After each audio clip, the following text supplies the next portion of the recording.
ወንድሜ ዲንቆ እንግዲህ አምሮበት ደምቆ ታይቷል። ዛሬ እንኳን በሰላም መጣህ። አመሰግናለሁ። እንግዲህ ለዛሬ ውይይት እንዲሆነን የመረጥነው አጀንዳ ሰሞኑን በማህበራዊ ሚዲያ ላይ የሚመላለሱ ጉዳዮችን ምናልባት ተመልክተሃል። ያ ምንድነው ከነቢያቶችና ከሮላቸው እስከምን ደረጃ ድረስ ነው?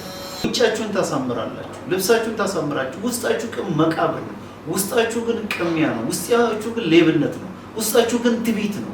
ውስጣችሁ ሰዎች ወደ አምላክ መንግስት እንዳይገቡ ወደ ክርስቶስ መንግስት እንዳይገቡና እንዳይወሱ በር የሚዘጉ መንገድ የሚያስቡት። እኔ እዩን ከዚህ ላይ ይቻላል ባይዘው የእዩ ክርስትና 100% ከመጽሐፍ ቅዱስ አንፃር እዩ ስቷል። እዩ የስተት ወንጌል አስተማሪ። እዩ የዓለማዊ ምንድነው የሚያስተምረው? ምንድነው ከሱ የምንማረው? ብልጭልጭ ዓለምን መከተል፣ የምታልፈውን ምድር ናቁ፣ ዓለም አልተገባቸውም ነበር የተባሉት እና ሐዋርያት ዕብራውያን ላይ ስንሄድ እኮ የተጻፉላችሁ እቺ ዓለም አልተገባቸውም የተባሉት ግን ይህንን ዓለም እንድንናፍቅ ትውልዱ ይህንን ነገር እንዲናፍቅ ከማስተማሩ ውጪ ልዩ ክብርን ከመፈለግ ውጪ ምንድን ነው የሚያስተምረው? አንደኛ እስቲ የተለየ ነገር ያደረገው ምንድን ነው? ኢየሱስ ክርስቶስ በምድር ባገለገለባቸው ጊዜያት እንዲህ አይነት ጋጋታ እንዲህ አይነት ነገር አድርጓል ወይ? አንተ እዩን የሚጠይቀው ጥያቄ ከየት መጣ? ኦኬ እዩ እንግዲህ እኔ እንደ ጌታ አይደለሁም እኔ ሰው ነኝ ካለ ሐዋርያት አድርገው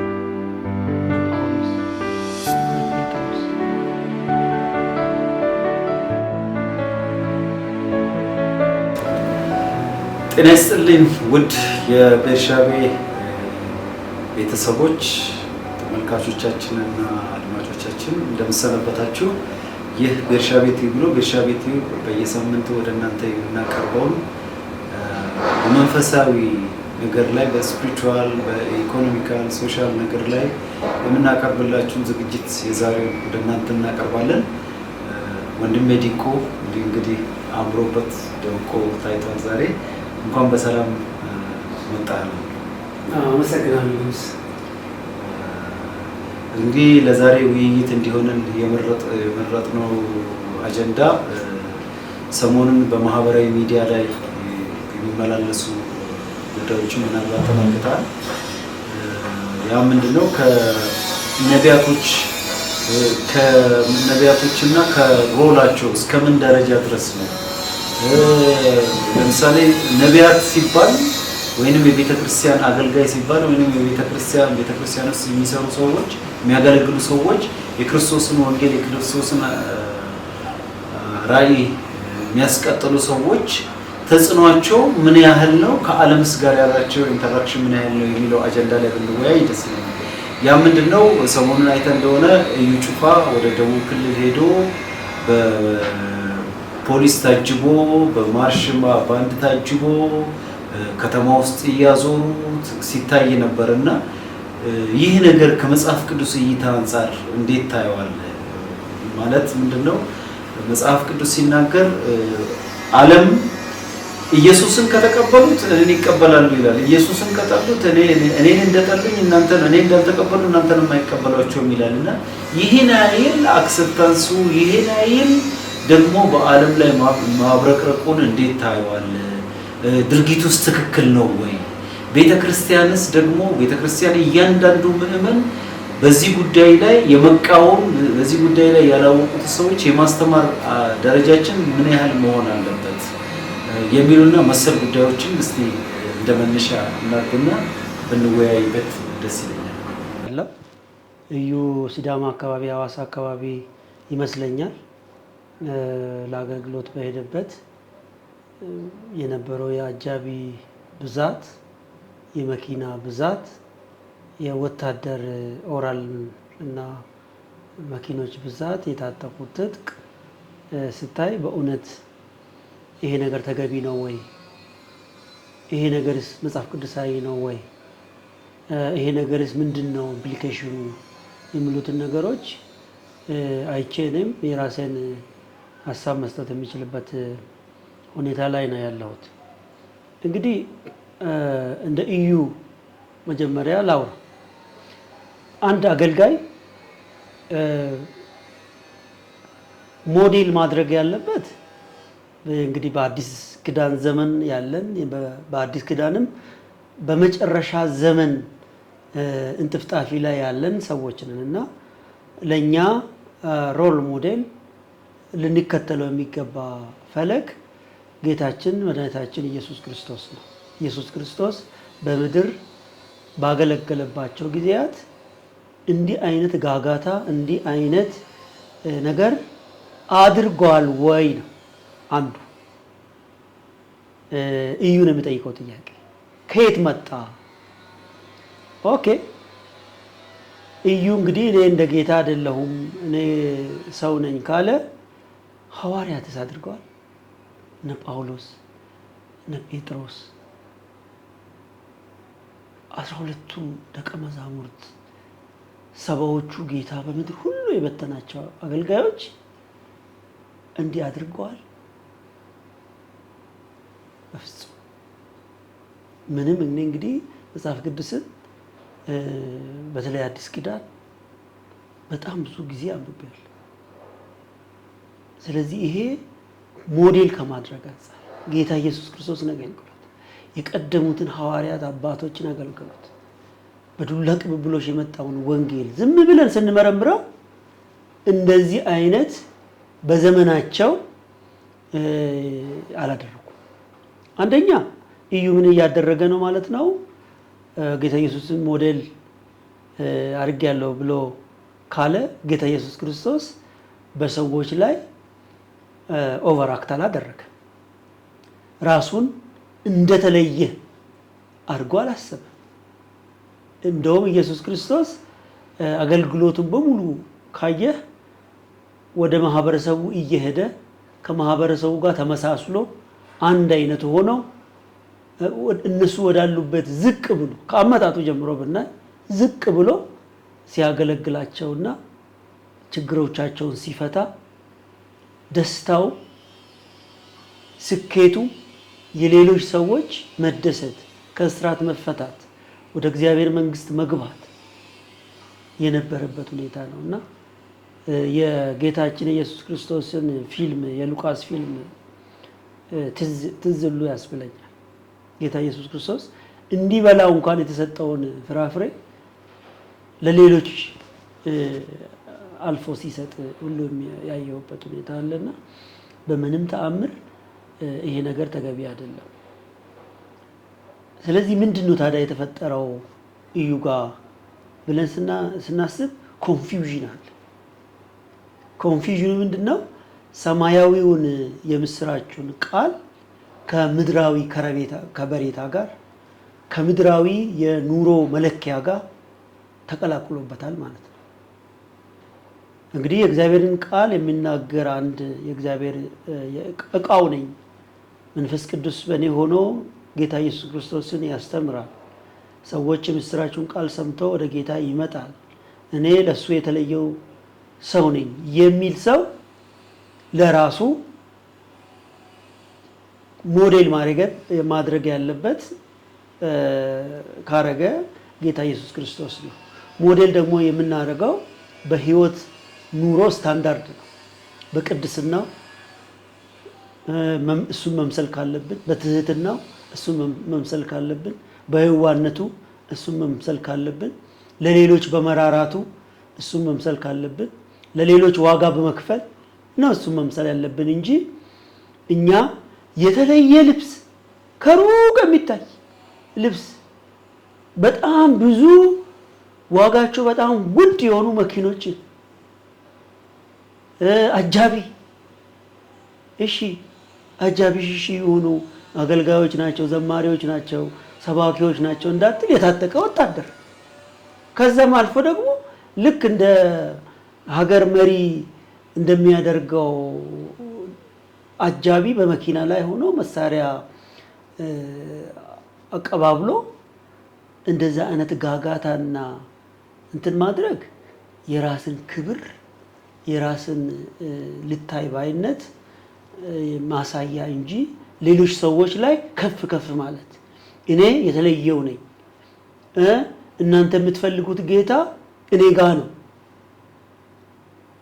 እንግዲህ መጽሐፍ ቅዱስ በአዲስ ኪዳን በስጋ ለባሾች ሁሉ ላይ አይደለም የሚለው ከመንፈሴ አፈሳለሁ። የተለየ ሰው የተለየ ፕሪቪሌጅ ያለው ሰው በአዲስ ኪዳን አይታሰብም። ሰዎች የተለያየ ጸጋ አላቸው እንጂ የተለየ ሰው ወደሱ ሰው ብቻ ሄዳችሁ ስለ ጌታ ስሙ እሱ ሰው የተለየ ነገር ይነግራችኋል ተብሎ የሚነገር አይደለም። ሁላችንም የራሳችን ጸጋ አለን። ሁላችንም በክርስቶስ ኢየሱስ እኩልም እድልና ተስፋ ያለን ሰዎች ነን። እሱ ግን ያደረገው ሊያገለግላቸው በሄደቸው ሰዎች ላይ የራሱን ክብር ያሳየበት በብልጭልጭ ነገር እንደው እኛ እንትኑን ብቻ ነው ልብሱንና ጋጋታውን እንጂ ያየነው እጁ ላይ ያሰረው ሰዓት የለበሰው ልብስ አንገቱ ላይ አንጠለጠለው እጁ ላይ ያረጋቸው አምባሮች በጣም አጸያፊ ናቸው ከአንድ አገልጋይ ማለት ነው። ስለዚህ ይሄ በምንም ሚዛን ተገቢ አይደለም። ስለዚህ ከኢዩ አንፃር ይሄንን አስተያየታለሁ። አንተም እዚህ ላይ ተጨምራለህ። ሌላኛው እኔ ከተቀባዮቹ እንግዲህ ከአብያተ ክርስቲያናትም ከሆኑ ከሱም ቤተክርስቲያን ከሆኑ ከመንግስት አካላትም ከሆኑ ምን ማለት ይሄ ሰው የመንግስት ተሿሚ አይደለም። የመንግስት ተሿሚዎች እኮ ብዙ ጊዜ የሚጠበቁት ሊያጠቃቸው የሚችል የፖለቲካ ተሿሚዎች ስለሆኑ ተገቢ ነው ብዬ አስባለሁ። ምክንያቱም ፖለቲካውን የሚቃወም ሰው እነሱን ሊያጠቃቸው ይችላል ተብሎ ይታሰባል። በልኩ ነው የሚያደርጉት እነሱም ቢሆን። ይሄኛው ግን ህዝብን አገለግላለሁ፣ ወንጌልን አገለግላለሁ፣ ለድሃው ማህበረሰብ ነው የቆምኩት የሚል አንድ የወንጌላውያን ቤተክርስቲያናት ህብረት አገልጋይ እንደዚህ ማድረጉ ተገቢ አይደለም። ምን ማድረጋቸው ነው ሰዎቹ? ማን ነው ብሎ ነው እዩ ጩፋን በዚህ ልክ ለመቀበል የሚወጡት? እንደዚህ ስላደረጉለት ከእግዚአብሔር የተለየ ስጦታ የተለየ በረከት የተለየ ነገር እናገኛለን ብለው ነው አይደለም? መቼም ይሄ ነው ይመስለኝ። ይሄ ተገቢ ነው። እዚህ ጋር ወንድሜ ዲቆ ምናልባት እንትን ማድረግ ካለብኝ እኔ አስታውሳለሁ ከዚህ በፊትም በሆነ ኢንተርቪው ላይ ሀሳቤን አቅርቤ ነበር። ድሮ ወደ ከኦርቶዶክስ ቤተክርስቲያን ልጅ ሆኜ ከኦርቶዶክስ ቤተክርስቲያን ከምንቃወምባቸው የነበሩ ነገሮች ያው ለፈሪሳውያን የተጻፈውን በሙሉ ቄሶች ነው ይመስለኝ ነበር በልጅነት አምሮና ያ ስህተት እንደሆነ እረዳለሁ። ምልህ ምንድነው የፈሪሳውያን አንዱ መገለጫቸው በየገበያው በየድግስ ቦታው የሆነ ህዝብ በተሰበሰበበት ቦታ ክብርን መፈለግ ነው። ይህ የፈሪሳውያን መገለጫ ነው። ጌታ ኢየሱስ ይሄንን ፊት ለፊት ሲቃወማቸው ነበር። ውጫችሁን ታሳምራላችሁ፣ ልብሳችሁን ታሳምራችሁ፣ ውስጣችሁ ግን መቃብር ነው፣ ውስጣችሁ ግን ቅሚያ ነው፣ ውስጣችሁ ግን ሌብነት ነው፣ ውስጣችሁ ግን ትዕቢት ነው። ውስጣችሁ ሰዎች ወደ አምላክ መንግስት እንዳይገቡ ወደ ክርስቶስ መንግስት እንዳይገቡና እንዳይወርሱ በር የሚዘጉ መንገድ የሚያስቡት። እኔ እዩን ከዚህ ላይ ይቻላል ባይዘው የእዩ ክርስትና 100% ከመጽሐፍ ቅዱስ አንፃር እዩ ስቷል። እዩ የስተት ወንጌል አስተማሪ ነው። እዩ የዓለማዊ ምንድነው የሚያስተምረው? ምንድነው ከሱ የምንማረው? ብልጭልጭም ዓለምን መከተል፣ የምታልፈውን ምድር ናቁ፣ ዓለም አልተገባቸውም ነበር የተባሉት እና ሐዋርያት ዕብራውያን ላይ ስንሄድ እኮ የተጻፉላቸው እቺ ዓለም አልተገባቸውም የተባሉትን ግን ይህንን ዓለም እንድንናፍቅ ትውልዱ ይህንን ነገር እንዲናፍቅ ከማስተማር ውጪ ልዩ ክብርን ከመፈለግ ውጪ ምንድነው የሚያስተምረው? አንደኛ እስቲ የተለየ ነገር ያደረገው ምንድነው? እንደው ሐሰተኛ ነቢያቶች እኮ ድሮ እነ ሙሴና እና አሮንን የተገዳደሩት የግብጽ ፈርዖን ጠንቋዮች እንኳን ሙሴ ያደረገ የነበረውን ነገር ያደረገው ይሄ የተለየ ነገር ያደረገው ምንድነው? አንደኛ። ሁለተኛ ነገር ደግሞ ከፖለቲካ ጋር ክርስትና ከፖለቲካ ጋር እንዲመጋባቱ ይሄ የሮማውያን የቄሳርን ሃይማኖት ከመከተል ውጪ ለይቻላል። ሶስተኛ መጽሐፍ ቅዱስ ለፈሪሳውያን ጌታ ኢየሱስ በምድር ላይ እያለ ቻሌንጅ ያደረጋቸው የነበረው የፈሪሳውያንን አፕሮች ራሳቸውን በማጠብ ራሳቸውን ቅዱሳን ራሳቸውን ለአምላክ የተለዩ ለአምላክ የቀረቡ ኢቭን ማቴዎስ ወንጌል ላይ ምን ይላል? በሙሴ ወንበር ላይ ተቀምጠዋል ሁሉ ይላል። ቱ ዛት ኤክስቴንት ራሳቸው እዩ ጩፋን ከዚህ ላይ ይቻላል። ምንድነው እሱ ጋርድ የሚሆነው? ስለ ወንጌል በጥፊ ትመታላችሁ፣ የታረዱለት የተዘቀሉለት የተገልብጠው እንትን ያሉለት ወንጌልን እዩ ጩፋን እዚህ ጋር ምንድነው ከሱ ምንማረው? ትውልዱስ ከሱ ምንድነው? እነዚህ አይነት ክርስትና ሳለው ወይስ ክርስትና ተለወጠ ወይስ መጽሐፍ ቅዱስ ተለወጠ? ድሮ እኮ እኔ አሁን እንደውም በፊል ኦፊሻሊ ኦርቶዶክስ ቤተክርስቲያን ላይ ስናወራ የነበረውን ነገር ይቅርታ ወደ ማለት ሁሉ ወደ መሄድ እያልኩ ለምንድነው ማለት መጽሐፉ ይሄን ያስተምራል ወይ? መጽሐፉ እንዲህ ይላል ወይ? መጽሐፉ እንደዚህ የተለየ በቪኤ ተከበረ ማርች ባንድ ታጅቦልህ የጥይት መከላከያ ያደረጉ ክላሽ ያደረጉ ሰዎች ምንድነው የሚሰብከው? የትኛውን ኢየሱስ ነው? እኔም መሰለኝ ዲስታንስ ፈጥረው ከሚያገለግሏቸው ሰዎች እና ህዝብ ዲስታንስ በመፍጠር ሰው እንዲናፍቅ እና እነሱ የሚሸጡትን ዘይት የሚሸጡትን ቲሸርት የሚሸጡትን አንዳንድ ፎቶ እያደረጉበት የሚሸጧቸውን ነገሮች እንዲገዛቸው ቢኮዝ ያንን እሱ አሁን እዛ ህዝቡ ላይ ያሳየውን ሰው ርቀት ስላለው በረከት ይመስለዋል። ያንን እንዲናፍቅ ያንን ለማግኘት ደግሞ የሚሸጡትን አንዳንድ እንግዲህ የማይሸጥ ነገር የለም ታውቃለህ። አሁን እዩ ጩፋን እንዳ ምሳሌ ያነሳን እንጂ ብዙ ናቸው። ጨው ይሸጣሉ፣ ቲሸርት ይሸጣሉ፣ ዘይት ይሸጣል፣ ውሃ ይሸጣል። ተጸለየበት የተፈወሰ ተብሎ ማለት ነው። እና ስትራቴጂ አይመስልን? አንዱ ዲስታንስ መፍጠር እንድትመኝ እዩን እንደዚህ የባረከው እንዲያከበረው ተብሎ ምድራዊ በረከትን ልክ ለክርስትና ለቅድስና ለክርስትና ህይወት መለኪያ አድርጎ መኖርን ወይራስ ግን ለሰዎች ስለ ድህነት ስለ ገንዘብ ስለ ብሌሲንግ እየሰበኩ እነሱ ግን ንግድ ያረጉበት መሸቀጥ የአባቴን ቤት የንግድና የሸቃጮች ቤት አደረጋችሁ እንደሚል መጽሐፍ ቅዱስ በወንጌል ስም ስትራቴጂውን ተጠቅሞ ግን ለግል ጥቅም ለግል ገንዘብ ለመሰብሰብ ስልት ያወጡ ነው የሚመስለኝ እኔ ግራ እስኪገባኝ ድረስ ማለት ነው። በምንም መለኪያ ይሄ ትክክል ሊሆን አይችልም። ስተዋል ብቻ አይደለም ትክክል ሊሆን አይችልም ሳይሆን እዩ ኮምፕሊትሊ የክርስቶስ ተቃዋሚ መንፈስ የክርስቶስ ተቃዋሚ መንፈስ አምላኪ ነው ከሚሉት ወገኖች ነው። ለምን በድፍረት ነው ማለት ነው ቃሉ ስለሚደግፈኝ። ለምን ሐዋርያቶች ምንድነው ያስተማሩት? ያላቸውን ሽጠው ንብረታቸውን ሽጠው በመካከላቸው ድሃ እንዳይኖር ያደርጉ ነበር። እዩ ጩፋ ከድሃ ነጥቆ ኑሮን የሚመሰረት ነው። በአንድ ቤት ቢሄድ እኮ ችግር የለውም። እኔ በአይኔ ያየሁት እዩ ጩፋ በአይኔ ያየሁት በአራት በአምስት ቤት ታጅቦ ነው የሚሄደው። የአንድ ቤት ዋጋ እንግዲህ ያስቡ። እሱ የሚጠብቁት ማን ስለሆነ ይህ ማን ስለሆነ ብዬ ከእዩ ጋር ጉዳይ ኖሮኝ ሳይሆን ወንጌሉ የኔ ስለሆነ ክርስቶስ ለኔ ስለታረደ ክርስቶስ ጌታዬ ስለሆነ መንግስቱ ስለሚመለከተኝ ይላል። እዩ ጩፋ እኔ የማመልከውን ጌታ አመልክ። እዩ ጩፋና እኔ የአንድ መንግስት አይደለም። በግልጽ በቃውን ፈልጋለሁ። ምክንያቱም ይሄንን የምልበት ምንድነው ስንት የልጆች ኑሮን እየተወ እዚህ ድሃ ባለበት ኑሮ በዚህ በናረበት ዘመን እስቲ እዩ ጩፋ ስንት ድሃ ሲረዳ አይተናል። ኑሮን ራሱ ሲያካፍል አይተናል። ስለ ቤተክርስቲያን ሲቆረስ አይተናል። ስለ ህዝቡ ሲራብ ሲቸገር አይተናል።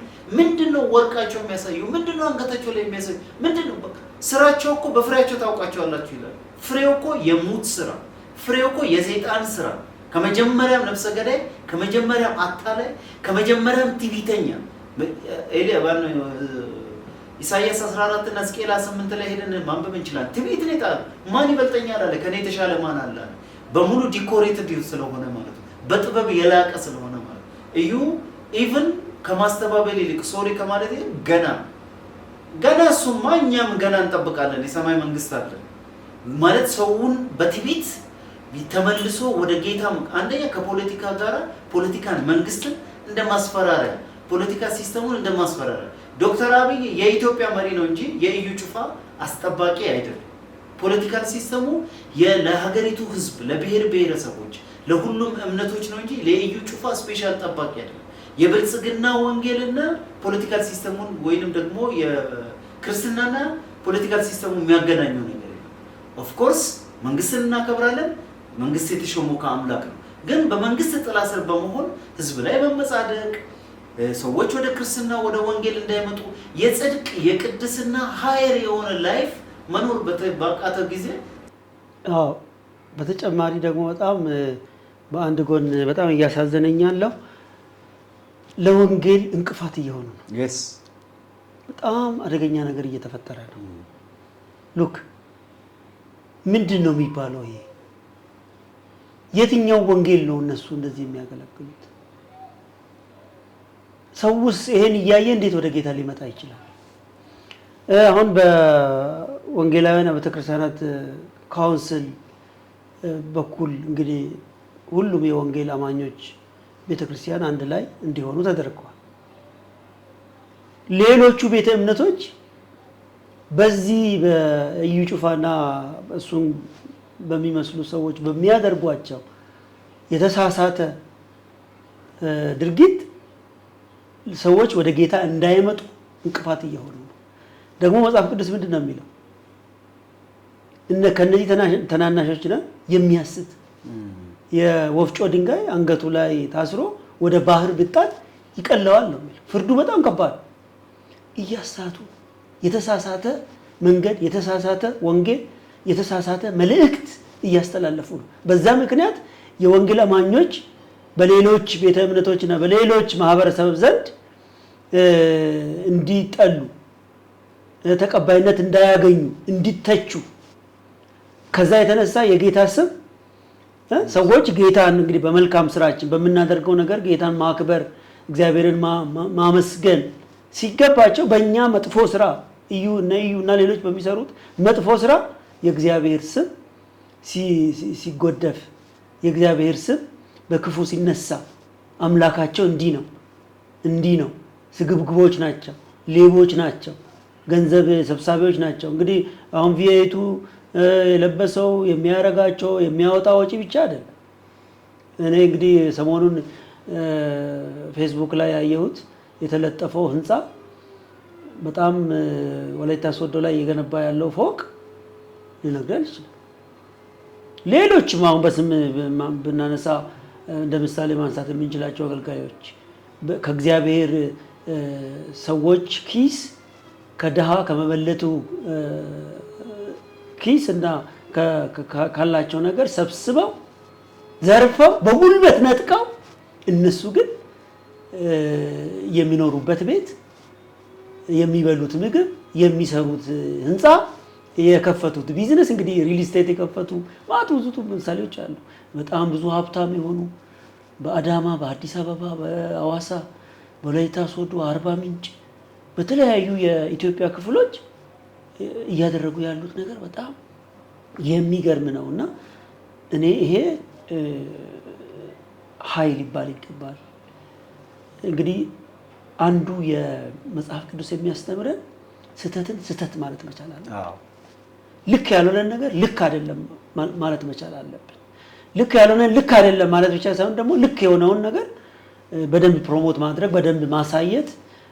በተለይ አሁን ሰፊው ህዝብ ቅድም ጀምሬ ያቆምኩት ያ ሁሉ ወጥቶ በዛ በእልልታ በምን የተቀበለው ይሄ ሰው የእግዚአብሔርንም ክብር እየተሻማ ያለበት ሁኔታ ነው ያለውና በዛ ጉባኤ ላይ የእግዚአብሔርስ መንፈስ በዛ ጉባኤ ሊሰራ ይችላል ወይ? በፍጹም። ሰውስ የተሳሳተ መንገድ የተሳሳተ አቅጣጫ እየሄደ ያለበት ፖለቲካንና ሃይማኖትን ያነካካበት የተገናኘበት ሌሎች ቤተ እምነቶች ሌሎች የእምነት ተቋማት በተሳሳተ መንገድ የወንጌል አማኞችን እንዲያዩ ያደረጉበትና በጣም ብዙ መጥፎ ነገር ያደረጉበት ከሁሉ በላይ የሚሰብኩትን ቃል የማይኖሩ ለሚሰብኩት ቃል ክብር የማይሰጡ የሚያገለግሏቸውን ሰዎች የማይራሩ ጨካኞች፣ ቀማኞች ሆነው ተገልጠው ስታይ በጣም ታዝናለና እኛ ደግሞ እንደ አንድ ክርስቲያን ዝም ማለትም አንዳንድ ጊዜ ያው ዓለማዊ አባባል አለ አይደለም? ምንድነው የሚባለው? የመልካም ሰዎች ወይ ደግሞ የሚያውቁ ሰዎች ዝምታ ለሌሎች ለሚያጠፉ ክፉ ለሆኑ ሰዎች እድል ይሰጣል ይባላል። ዝም ማለት ተገቢ አይደለምና እኛም በዚህ ሁኔታ ላይ ዝም የምንልበት ነገር ስላልሆነ እየበዛ እየጨመረ ስለሄደ ይህንን ደግሞ ነውር የሆነውን ነገር ትክክል ያልሆነውን ነገር እንደ ክብር አይተዋል። ሲራመዱ እንኳን አረማመዱ እንኳን ጌታ ኢየሱስ ክርስቶስን ራሱን አድርጎ በጣም አደገኛ ነገር። መጽሐፍ ቅዱስ ምን ይላል? ለሁለት ጌቶች መገዛት አትችሉም ይላል። አንዱ ጌታ ተብሎ የተጠቀሰው ገንዘብ ነው፣ ንዋይ ነው። የገንዘብ ፍቅር፣ የንዋይ ፍቅር፣ ገንዘብን መውደድ ደግሞ የክፋት ሁሉ ስር ነው ይላል። ገንዘብን ማግኘት ብሌሲንግ አይደለም። መጽሐፍ ቅዱስ የሚነግረን የሰው ነፍስ በገንዘቡ ብዛት አይደለችምና ተጠንቀቁ፣ ከመጎምጀትም ተጠበቁ። እነሱ ከመጎምጀት አልፈው የንዋይ ፍቅር፣ የብልጭልጭ ነገር ፍቅር ውስጥ የገቡበት ነው። እነሱ እያልኩ የማወራው ስለ ኢዩ ብቻ አይደለም። በጣም የተሳሳቱ ነውራቸው ክብራቸው የሆነ ሆዳቸው አምላካቸው የሆነ በወንጌል አማኞች ስም የሚነግዱ ቤተክርስቲያን ማገልገል እንደ ሱቅ መክፈት እንደ ቢዝነስ የሚቆጥሩ የተሳሳቱ አገልጋዮች ኢትዮጵያ ውስጥ እንደ አሸን ፈልቷል። አፍሪካ ውስጥ እንደ አሸን ፈልቷል። በዚያው ኬንያ ለስራ ጉዳይ ሄጄ እንደ ሱቅ የለም። ይሄ አሁን ትልቅ ፎቅ ሲሰራ ተሸንሽኖ ለተለያዩ ሰዎች የሚከራየው በተለያየ ስም ፕሮፌት ተከለ ምናምን፣ እነሱ ደግሞ በፕሮፌት ተከለ ምናምን ቸርች ኢንተርናሽናል እዛ ጋር አንዱ እንኳን የአንዱን መስማት የማይችልበት ሞንታርቦ እንትን አድርገው እንዴ ይሄ ነገር እዚህ ከናይሮቢ ውስጥ እንደዚህ ይደረጋል እንዴ ስላቸው፣ እንዴ ከአዲስ አበባ እኮ ይባሰ ነው ናይሮቢ ደግሞ እና አቡጃ ናይጄሪያ ደግሞ ስትሄድ የባሰ ነው አሉ። ዘሆል አፍሪካ ነገሮች በተሳሳተ መንገድ እየሄዱ ነውና እኔ እንግዲህ የወንጌል አማኞች ካውንስልም የወሰደው እንግዲህ የዘገየም ቢሆን የወሰደው ነገር በኢዩ ላይ ብቻ መቆምም የለበትም። ኢዩም ብቻ ትኩረትን ማድረግ የለበትም። ኢዩ አንዱ ነው፣ ማሳያ ነው። ግን በጣም ብዙ ቤተክርስቲያን መሪ ነን፣ ነቢይ ነን፣ ሐዋርያት ነን፣ አስተማሪዎች ነን የሚሉ ነገር ግን የህዝብን ኪስ እያራቆቱ ያሉ ብዙ አገልጋዮች ኢትዮጵያ ውስጥ እንደ አሸን እየፈሉ ነውና ይሄ ነገር ሊታሰብበት ይገባል የሚል ሀሳብ ነው ያለኝ። እንኪው እኔም ተመሳሳይ ሀሳብ ነው። መጽሐፍ ቅዱስ ሲናገር እንዲህ ይላል፣ በዓለም ያለው ሶስት ነገር እንደሆነ ይናገራል። ዓለማዊነትና በዓለም ያለው ነገር አንደኛ የአይን አምሮት ነው፣ ሁለተኛ የስጋ ምኞት ነው። ገብቷል? የአይን አምሮት፣ የስጋ ምኞት፣ ስለ ገንዘብ ትምክህት። ስለዚህ በዚህ ስታንዳርድ እንኳን ኢንዲኬተር እንኳን ብንዳኘው ስለ ገንዘብ ትምክህት ምንድነው? ገንዘብ ባለህና አኩሙሌት ባረከ ቁጥር ቲቪተኛ ትሆናለህ። ምን ታመጣላችሁ ትላለህ፣ ህዝብን ትንቃለህ። እዩ ሽፋ ላይ የሚታየው ይሄ ኮሜንት እንኳን ሲደረግ ገና በግል አይሮፕላን መብረር ቁም ነገር ነው። ምንነ ስንት ሌዝቢያን፣ ጌይ፣ ሆሞሴክሹዋሎች እንትን አይደለም። በዚህ ህዝቡን ማስፈራራት በዚህ እሱ ልክ እንደሆነ ማሳየት የለም። ይሄ ግን ስለ ገንዘብ ትምክህት ምን እንደሆነ ኢንዲኬተሩ ግልጽ ነው። የአይን አምሮት አይተነው ስለ ቪኤት እንዲናፍቅ ትውልዱን ወጣቱን ምን እንዲናፍቅ ነው።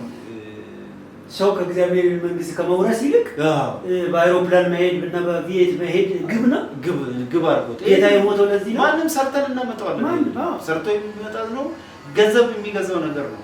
በሰው ላብ የሚገዛ ነገር፣ በዚህ ሊመካበት አይገባም። ሁለተኛ አጭበርባሪ መሆኑንና ሐሰተኛ መሆኑን የምታውቀው ገንዘብ እየወሰደ በአምላክ መንግስት ላይ አይደለም ኢንቨስት የሚያደርገው የራሱ ስቴት ላይ የራሱን ኪንግደም ነው እየገነባ ያለው የራሱን የቢዝነስ ሰስቴኔብል ቢዝነስ ነው እየገነባ ያለው ያላችሁን ሽጣ ተከተለኝ ነው የተባለው በሙሉ ኃይል በሙሉ ሁለት ያለው አንድ ይስጥ ነው የሚለው ወንጌሉ ይሄንን ነው የሚያስተምረው ያለ ሽጣ ያ ሰውዬ ሄደ አይደለ ጌታ ጋር ሄዶ ልከተል ወዳለው ምናምን ሲል ልትከተል ባለጠጋ ስለነበረ ማለት ያለን ሽጣ ተከተለኝ በዚህ ጊዜ ነው ቅራለው ይላል ምክንያቱም እሱ ስቴት እየገነባ ነው ያለው አሁን አዲስ አበባ ላይ ቤት ተገነባለ ምናምን ወላይታ ላይ ህንጻ ተገነባለ ነበላይ ሪል ስቴቶች ሲገነቡ ይታያል እና ይህ ከአምላክ መንግስት ጋር የሚያገናኘው የለም በአምላክ መንግስት በክርስቶስ ደም አይ ዶንት ኖ እኔ ትክክለኛውን ኢየሱስን ያመልካሉ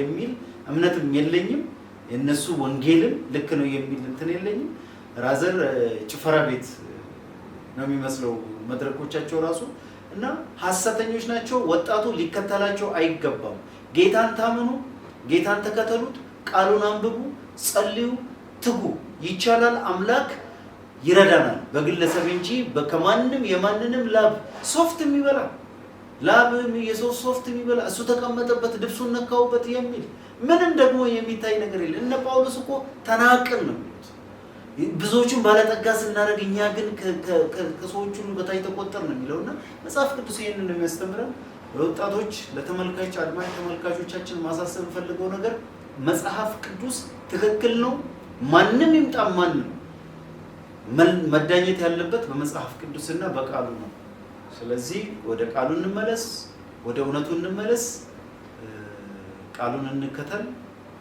ስለሰማችሁን እናመሰግናለን ጌታ ኢየሱስ ይባርካችሁ ውድ ተመልካቾቻችን የዛሬው ፕሮግራም እንግዲህ እንደተመለከታችሁት እና እንደሰማችሁት ነው በእዩን እንደ ምክንያት አነሳን እንጂ ተመሳሳይ ሁኔታ ውስጥ በሐሰተኛ ወንጌል ውስጥ በእውነት ባልሆነ መንገድ ህዝቡን የሚመሩ ብዙዎች አሉ በዛ ዙሪያ ለመወያየት ሞክረናል ይሄንን በተመሳሳይ ርዕስ ደግሞ ለወደፊቱ እንቀጥልበታለን ከኛ ጋራ ሐሳብ በመስጠት እዚህ ቲዩብ ስር በተቀመጠው ስልክ በመደወል እንድንወያይ ወይንም እንድናወያይላችሁ የምትፈልጉት እንድንጋብዝላችሁ የምትፈልጉት ሰው ሪከመንድ በማድረግ ጥያቄ በማንሳት